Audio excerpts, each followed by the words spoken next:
Hello everyone, welcome back to our first tour to Pokémon. So after being Misty,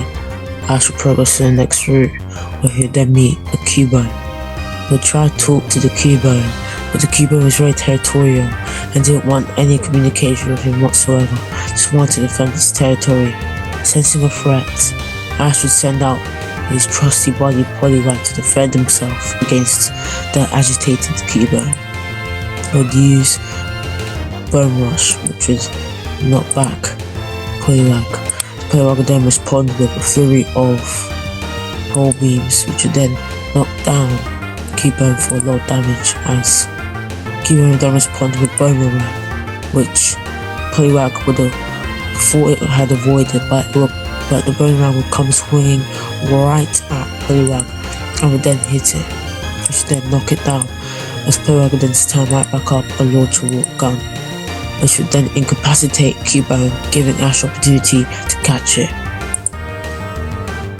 After that, Ash and Brock would meet AJ, who would want to make Ash's 99th win, as he would say that just going to recover his 99th win, whether Ash liked it or not. That was going to be an enjoyable battle. It would then be Poliwag versus Sandshrew. Sandshrew would then be barraged by a Bubble Beam to do a decent chunk of damage to it, or then respond with a flurry of slashes which would knock back Poliwag, as Poliwag would then respond with a water gun which would knock down Sandshrew. As Sandshrew would then go for a bulldozer which would slow it down, as Sandshrew would then slash it constantly with slashes, as eventually it would be knocked back, as it then responded with water gun which would do a lot of damage to Sandshrew, as it would then be an earthquake from Sandshrew, which would then knock Poliwag up into the air, as from the air it would use a Bubble Beam which would knock out Sandshrew. It would knock out Sandshrew, as Poliwag would then be returned, and AJ returned his knocked out Pokemon, as both trainers would then congratulate each other. After that, they then go on to the events of School of Hard Knocks, as it would then be Ash and Brock meeting Joey and his so-called friends, and Ash was still learning about Poketech, decided to go there. It would then be Ash and Brock at Poketech, as they would then meet Giselle, and they would still think that she's cute, but she would still insult them and annoy them, as eventually Ash would get so annoyed that he would decide to battle her and teach her a lesson. It would then be Cubone versus Cubone, as both Pokemon would trade Bone Rushes with each other, which would then knock each other back. So they would then trade Boomerangs, which would both hit both Pokemon, as it would then be a clash between Cold Bashes. The clash would get so intense that it would seem that Nam was gonna win, but eventually they'd knock each other back, and Cubone would then hit Ash's Cubone would hit Giselle's a lot of damage, as eventually Ash would knock out her Cubone, and Giselle would apologize and would get humbled, as eventually we would go on to the episode of Bulbasaur, as Brock should get Bulbasaur, as Ash gets into many of my what ifs, and now the events of Charmander. So Ash will meet Charmander and ask it why it's on the rock, then tell him that his trainer told him to wait there until he returns, and that the trainer hasn't come back yet. And Ash, after a bit of thinking, would figure out that Damien probably wasn't going to come back, as he would then confront Damien and drag him over to where Charmander was, as Ash would then make Damien admit that he doesn't really care about Charmander and tell it the truth about how he really feels about Charmander, and Damien would actually decide to do it, as he didn't really care at this point, as he felt that he got way stronger Pokemon other than Charmander, as he would then show off his Magmar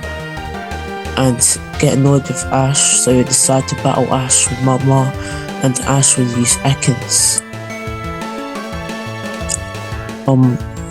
Mama would then be intimidated by Ekans, as Ekans would then use a bunch of poison stings which would knock it back and poison it,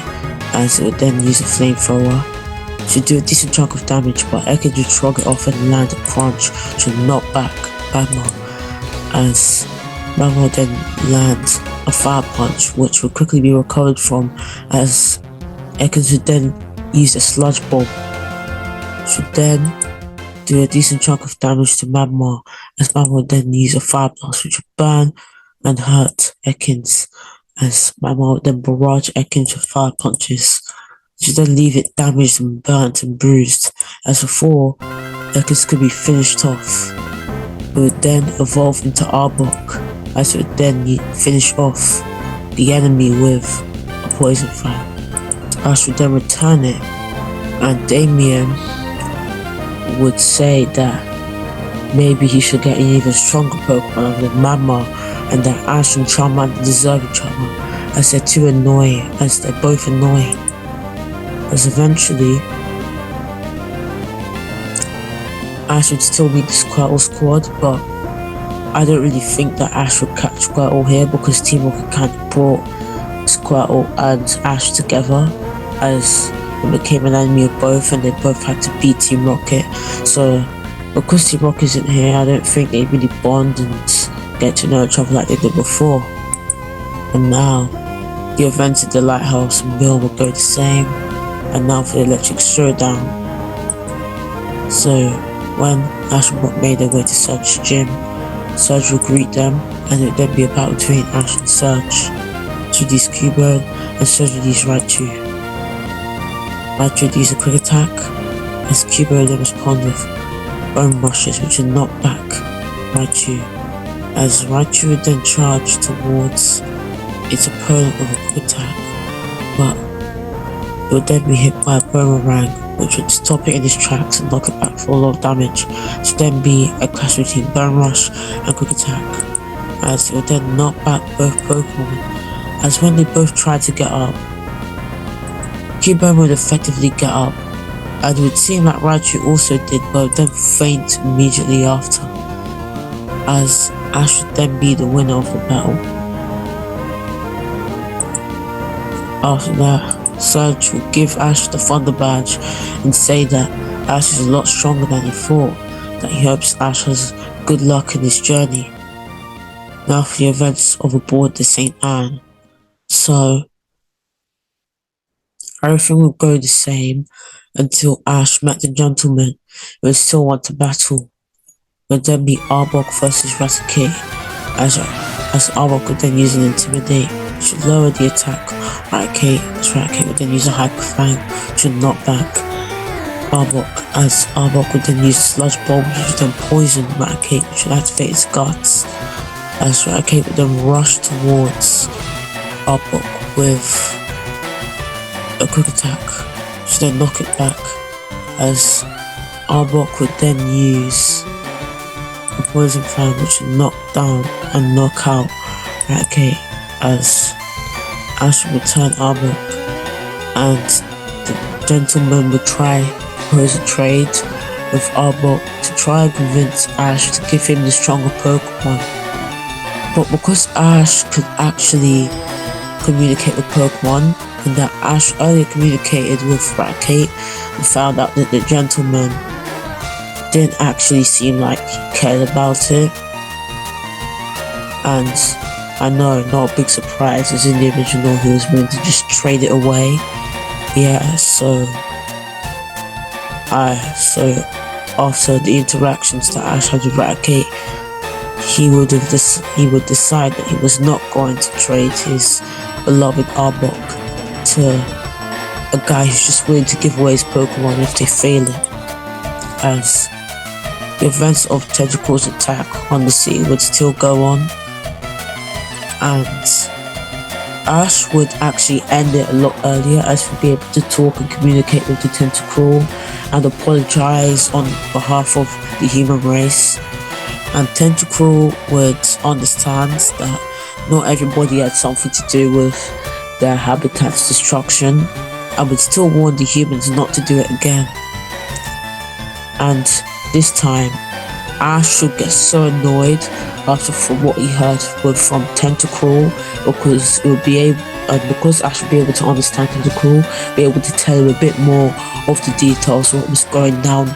on in the construction, and a bit of the gruesome details of what might have happened. Ash would get so annoyed that he would decide to call the police on the woman who set up the entire thing, and she would get arrested for Pokemon cruelty. As now it would then be Abra versus Ash and his Pokemon. As Sabrina would then meet Ash and Brock, I would say that if they lost, it would be playtime for her. This would scare Ash, as he would immediately use his strongest Pokemon against Sabrina, as Ash would then use a water gun on Abra, as Abra would still immediately evolve like it did in the original into Kadabra, to then use Psychic to smash Poliwag everywhere and hurt it a lot, as this would do a lot of damage to Poliwag and leave it on the verge of fainting. Before it could faint, it would stand up and a whirlpool would surround it, as it would be surrounded with aquatic energy, as it would then evolve into Poliwag, which would shock everybody there. As Poliwag would then use a new move it learned, Waterfall, as Kadabra would then go for a side beam which would knock it back, as it would then be smashed everywhere with a Psychic once again, to then do a lot of damage to it, as then its Overgrow ability would awaken, not Overgrow, Torrent, as it would then get down from the Psychic and be ready for battle, then use a Water Gun which would do a lot of damage to Kadabra, as Kadabra would try to go for a side beam, which would knock back